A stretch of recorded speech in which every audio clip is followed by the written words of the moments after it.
संस्कृतं नमामि। अहमस्मि डॉक्टर ज़ेबा खान। संस्कृतविषयस्य कक्षायां भवतां सर्वेषां हार्दं स्वागतम्। आज हम सबसे पहले व्याकरण के विषय में जानेंगे कि व्याकरण क्या है, व्याकरण शब्द का निर्माण कैसे हुआ है, व्याकरण शब्द का अर्थ क्या है और व्याकरण शब्द की व्युत्पत्ति क्या है, साथ ही व्याकरण की परंपरा क्या है। वी और आंग उपसर्ग पूर्वक डुक्रय धातु से करने अर्थ में करणे डुक्रय करणे डुक्रय धातु से ल्युट प्रत्यय करके व्याकरण शब्द बनता है। इसमें कौन कौन से उपसर्ग है? वी और आंग, इसमें दो उपसर्ग है, डुक्रय धातु है और ल्युट प्रत्यय है। अगर ये प्रश्न आ जाता है कि व्याकरण शब्द में कितने उपसर्ग हैं, तो हम कहेंगे कि व्याकरण शब्द में दो उपसर्ग हैं। मूल धातु कौन सी है? डुक्रय धातु है और प्रत्यय कौन सा है? ल्युट प्रत्यय है। आंग में गा की डुक्री में डू की संज्ञा हो जाती है, या की संज्ञा हो जाती है और तस्य लोपः से इनका भी लोप कर दिया जाता है। ल्युट में ला की संज्ञा हो जाती है, हलंत्यम से टा की संज्ञा हो जाती है और इनका भी लोप कर दिया जाता है। वा में जो ई है उसका या हो जाता है तो बनता है व्या। का में जो री है अर हो जाता है गुण तो बनता है कर। और यू को युवोर नाकौ से अर कर देने पर बनता है व्याकरण। और ना को हम क्या कर देते हैं? रसाभ्याम नोड़ः समान पदे से इणा करने पर व्याकरण शब्द निष्पन्न होता है। जैसे कि हमने बताया कि जो व्याकरण शब्द है वो भाव में ल्युट प्रत्यय करने पर बनता है, तो जो ल्युट प्रत्यय होता है वो नपुंसकलिंग में होता है, इसलिए ना को रसाभ्याम नोड़ः समान पदे से इणा होकर व्याकरण शब्द बनता है और अतो अम से अम होकर मा हो जाता है। तो इस प्रकार व्याकरणम शब्द निष्पन्न होता है, मतलब व्याकरणम एक पद बनता है। व्याकरण शब्द जो है वो नपुंसकलिंग में बनता है। व्याकरण शब्द नपुंसकलिंग में। ये भी एक प्रश्न आता है कि व्याकरण जो शब्द है वो कौन से लिंग का है? तो जो व्याकरण शब्द है वो नपुंसक लिंग का है। इसका हम अर्थ जान लेते हैं। जो शब्दों की व्युत्पत्ति करता है उसे हम व्याकरण कहते हैं। किसे हम व्याकरण कहते हैं? जो शब्दों की व्युत्पत्ति करता है,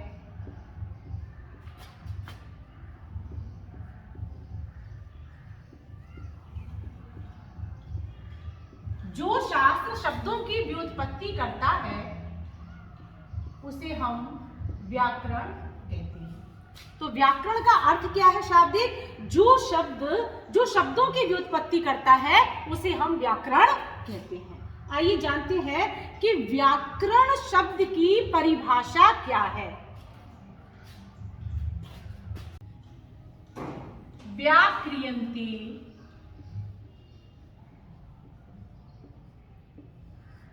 व्युत्पाद्यन्ते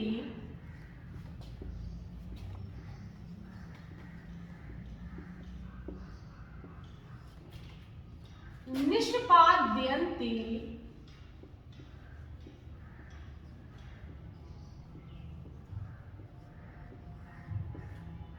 शब्दः अनेन इति व्याकरणम्।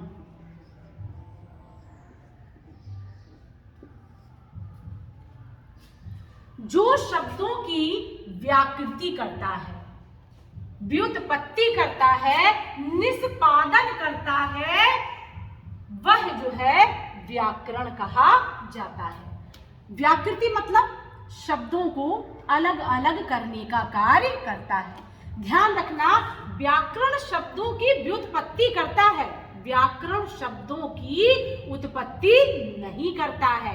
भाषा तो पहले से ही बनी है, परंतु उसको अलग अलग करने का कार्य, उसमें कौन सा समास है, उसमें कौन सी संधि है, उसमें कौन सा उपसर्ग लगा हुआ है, इन सबको बतलाने का कार्य व्याकरण करता है।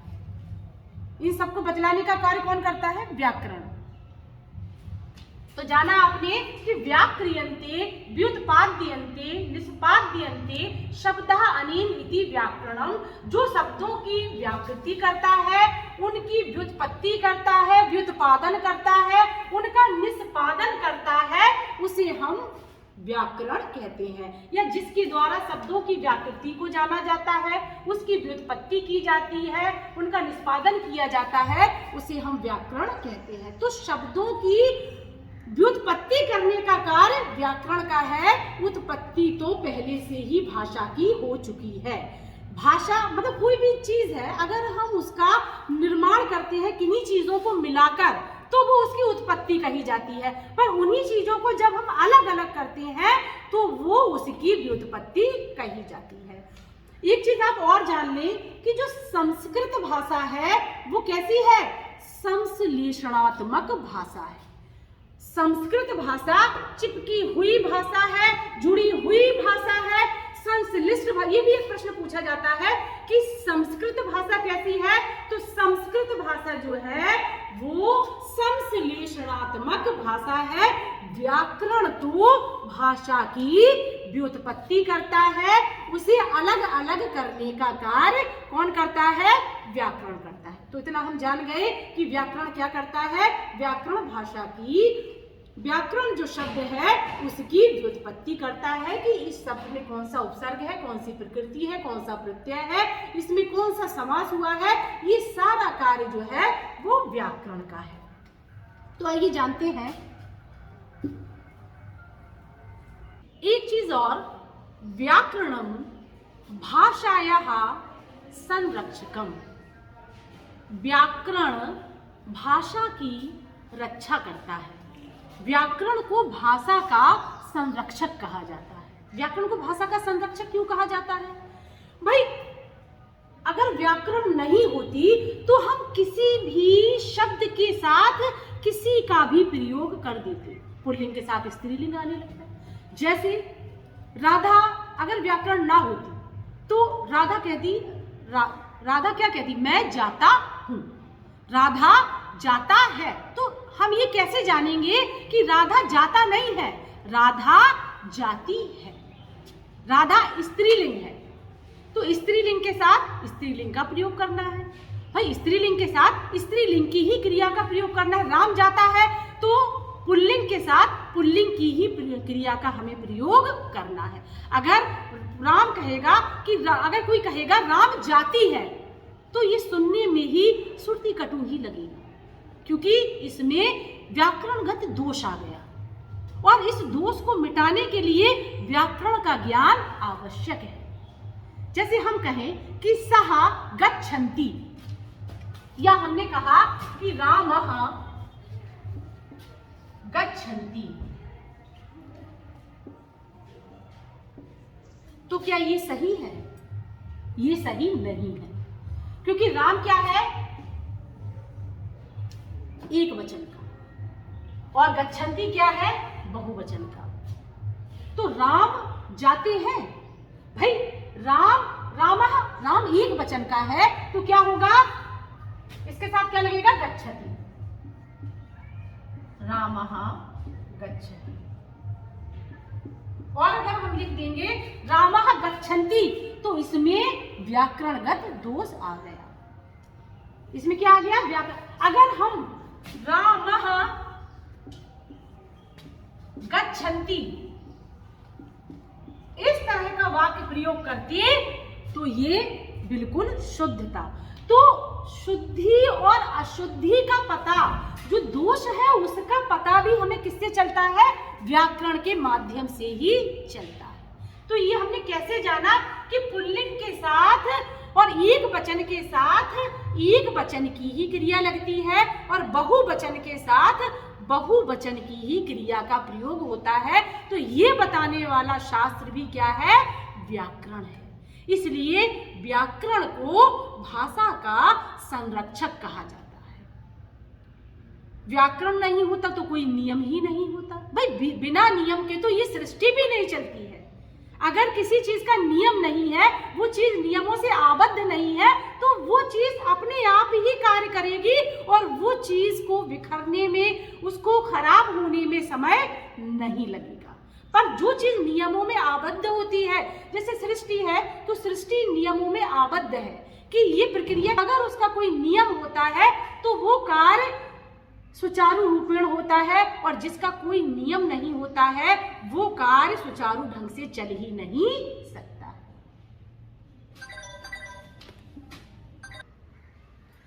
यदि ट्रैफिक का कोई नियम नहीं होता तो कितने एक्सीडेंट होते?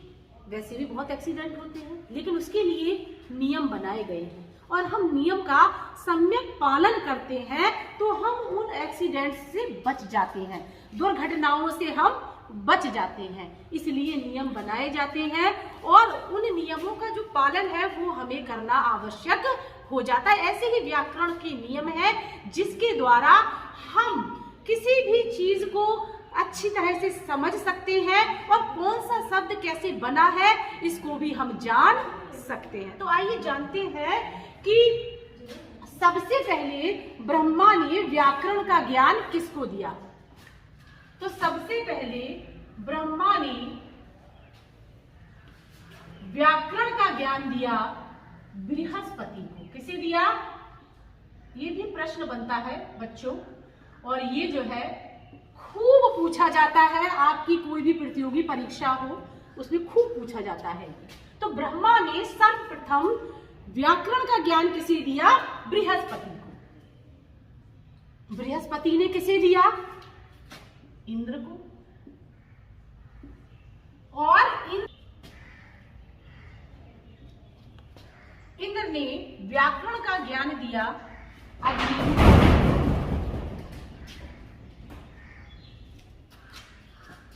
वायु,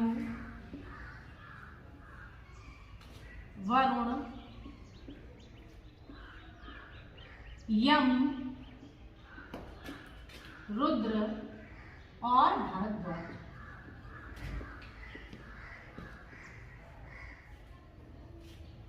ब्रह्मा ने सबसे पहले व्याकरण का ज्ञान किसे दिया? बृहस्पति को। तो व्याकरण के आदि प्रवक्ता या प्रथम प्रवक्ता कौन कहलाए? बृहस्पति। व्याकरण के प्रथम प्रवक्ता, ये भी एक प्रश्न बनता है कि व्याकरण के प्रथम प्रवक्ता कौन है? बृहस्पति।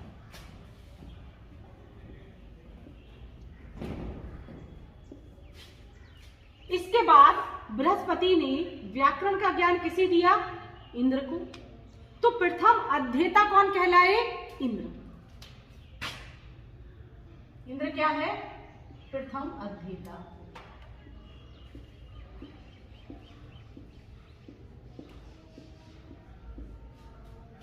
प्रथम अध्ययन करने वाले, प्रथम पढ़ने वाले व्याकरण के कौन है? और प्रथम संस्कर्ता भी किसे कहा जाता है? इंद्र को। संस्कर्ता किसे कहा जाता है? व्याकरण को मतलब शुद्ध करने वाला व्याकरण का किसे कहा जाता है? इंद्र को। सबसे पहला सविभाग व्याकरण किसने लिखा? इंद्र ने। सविभाग व्याकरण की रचना, इंद्र के व्याकरण को क्या कहा जाता है? ऐन्द्र व्याकरण। ऐन्द्र व्याकरण, जिसमें व्याकरण के लिए नियम बनाए गए। जिसमें क्या बनाए गए? व्याकरण के लिए नियम बनाए गए। तो नियम पूर्वक और सविभाग व्याकरण भी, इसे क्या कहा जाता है? सविभाग व्याकरण की रचना करने वाला कौन है? इंद्र। सविभाग से मतलब पहले जो था शब्दों की अलग अलग व्याख्या होती थी। क्या होता था? शब्दों की अलग अलग व्याख्या होती थी और इस तरह से मतलब कई शब्द हैं जिनको व्याख्यायित कर दिया गया, पर इंद्र ने उनका क्या किया, विभाजन कर दिया। मतलब समास को अलग रख दिया, संधि को अलग रख दिया, और जो एक सूत्र से बनने वाले शब्द हैं उनको अलग कर दिया। इसलिए साविभाग व्याकरण की रचना, जो जिसमें नियम बनाए गए कि कौन सी चीज कहाँ हमें मिलेगी, उसको बताने वाला जो है वो है साविभाग व्याकरण, और उसकी रचना किसने की है, इंद्र ने की है। इसके बाद हमने जाना कि इंद्र ने अग्नि, वायु, वरुण, यम और रुद्र और भारद्वाज को व्याकरण का ज्ञान दिया। अब हम चलते हैं इसकी परंपरा की ओर।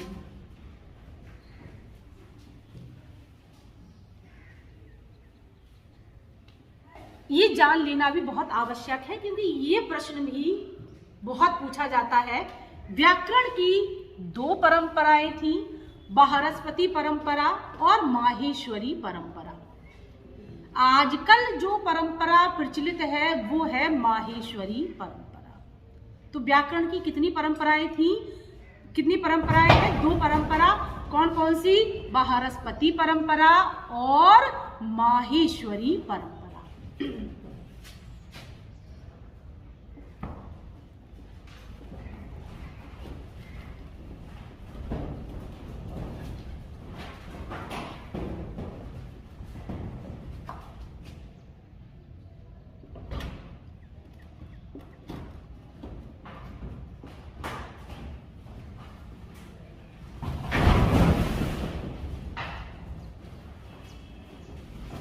बृहस्पति से आरंभ हुई उसे हम कहते हैं बृहस्पति परंपरा।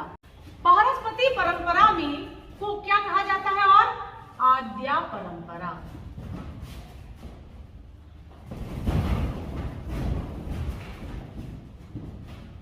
आदिमा परंपरा,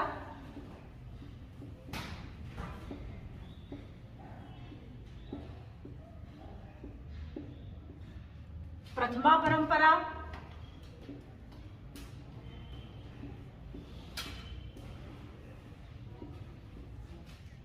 प्रतिपद प्रातिपदिक परंपरा, प्रतिपद प्रतिपादित परंपरा।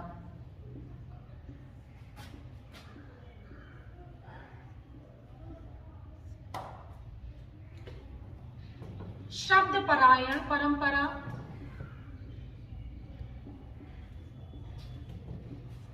का तंत्र व्याकरण।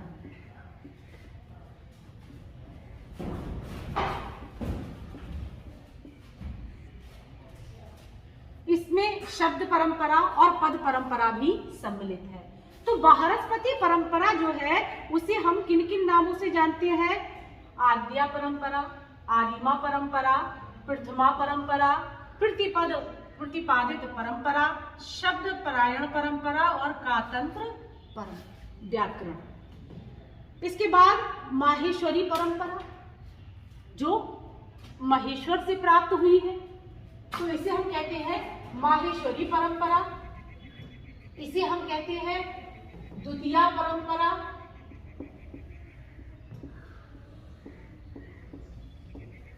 इसे हम कहते हैं नियम परंपरा।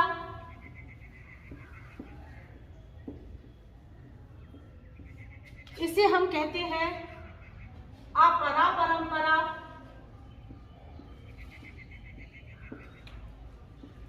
इसे हम कहते हैं पाणिनीय परंपरा।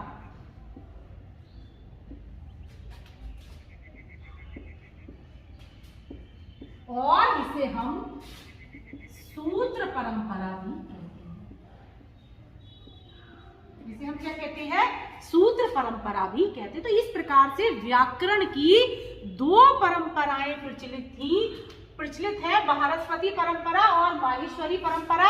और जो आजकल प्रचलित परंपरा है वो है माहेश्वरी परंपरा। तो बृहस्पति परंपरा को हम क्या कहते हैं, इसे हम आद्या परंपरा भी कहते हैं, इसे हम आदिमा परंपरा भी कहते हैं, इसे हम प्रथमा परंपरा भी कहते हैं, इसे हम प्रतिपादित परंपरा भी कहते हैं, इसे हम शब्द परायण परंपरा भी कहते हैं, इसे हम कातंत्र व्याकरण भी कहते हैं, इसे शब्द परंपरा और इसे पद परंपरा भी कहा जाता है। और माहेश्वरी परंपरा को हम द्वितीय परंपरा भी कहते हैं, शैव परंपरा भी कह दिया जाता है, द्वितीय परंपरा भी कहते हैं, नियम परंपरा भी कहते हैं, आपरा परंपरा भी कहते हैं, पाणिनि परंपरा कहते हैं और सूत्र परंपरा कहते हैं।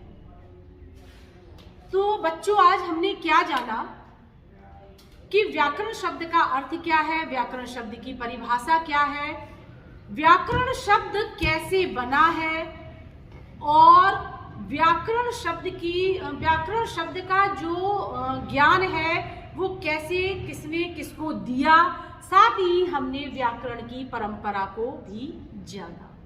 तो आगे जो भी हम चर्चा करेंगे वो आगे की वीडियो में करेंगे। तब तक के लिए धन्यवाद।